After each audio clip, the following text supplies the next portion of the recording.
Back to back 4টে match জিতে super এইটে প্রবেশ করলো টিম ইন্ডিয়া। এর আগে 3টে ম্যাচে টসে জিতে ব্যাট করে ম্যাচ জিতেছিল। কালকের ম্যাচটা ইন্ডিয়া ভার্সেস নেদারল্যান্ড ম্যাচটাও ইন্ডিয়া টসে জেতে এবং ব্যাট করার সিদ্ধান্ত নেয়। প্রথমেই আরও একবার ব্যর্থ হয় অভিষেক শর্মা। লাস্ট 3টে ম্যাচে 3টেতেই ডাক, একটায় শরীর খারাপের জন্য খেলেননি। লাস্ট যে 3টে ম্যাচ তিনি খেললেন 3টেতেই জিরো। প্রথম পাকিস্তানের সাথে 5 বলে জিরো, কাল করেছে 3 বলে জিরো, এর আগের দিন একটা ম্যাচে ছিল 1 বলে জিরো। ফলে অভিষেক শর্মার এখনও ওয়ার্ল্ড কাপে রানের খাতা খোলেনি। সমস্ত ভারতীয়দের মনে একটাই প্রশ্ন ছিল যে এবারে টি-20 ওয়ার্ল্ড কাপে অভিষেক শর্মাই হবে সর্বোচ্চ রান গেটার, কিন্তু এখনও তিনি খাতাই খুলতে পারেননি।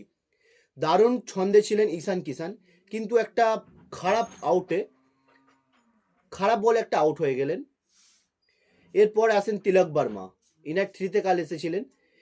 তিলক বর্মা যে খেললেন কালকে, একটা স্লো ইনিংস খেললেন, সেভাবে হিট করতে পারলেন না। সূর্যকুমার যাদব একটা 30+ ইনিংস করলেন, বাট শেষের দিকে ফিনিশিং টাচ দেন হার্দিক পান্ডিয়া এবং শিবম দুবে একটা 31 বলে 66 রানের একটা অনবদ্য ইনিংস খেললেন এবং ইন্ডিয়ার রান 20 ওভারে 193 রানে পৌঁছালো। আয়ারল্যান্ডকে 194 রানের টার্গেট দিল টিম ইন্ডিয়া। এই 194 রান তাড়া করতে নেমে ভালোই খেললো আয়ারল্যান্ড, খারাপ খেললো বলা যাবে না। শেষ বল পর্যন্ত লড়াই করলো, বাট জিততে পারলো না। ইন্ডিয়া 17 রানে জয়লাভ করলো। ইন্ডিয়ার হয়ে বরুণ চক্রবর্তী 3টে উইকেট নিয়েছেন, 2টো উইকেট পেয়েছেন শিবম দুবে, একটা হার্দিক পান্ডিয়া এবং আরেকটা উইকেট পেয়েছেন জসপ্রীত বুমরা। ইন্ডিয়া তো সহজেই ম্যাচগুলো জিতে গেল। দেখা যাক সুপার 8 ম্যাচগুলোতে ইন্ডিয়া টসে জিতে ব্যাট করে না আগে ফিল্ডিং করে।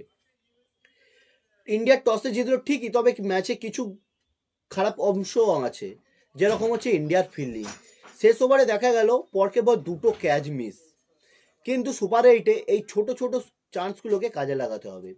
একটা ক্যাচ মিসও ম্যাচ মিস হতে পারে, সেটা আমরা দেখেছি। অতএব আমার সমস্ত ক্রিকেট যারা খেলছেন তাদের একটাই রিকোয়েস্ট, সুপার 8-এ পুরো জান লাগিয়ে দিন। আর সব থেকে বড় যেটা কনসার্ন এখন টিম ইন্ডিয়ার ওপেনার অভিষেক শর্মাকে নিয়ে।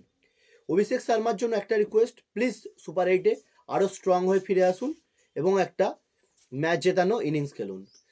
এইরকমই ক্রিকেট রিলেটেড আপডেট পেতে আমার চ্যানেলটা অবশ্যই সাবস্ক্রাইব করবেন, ঘোষ এন্টারটেনমেন্ট ইউটিউব চ্যানেল।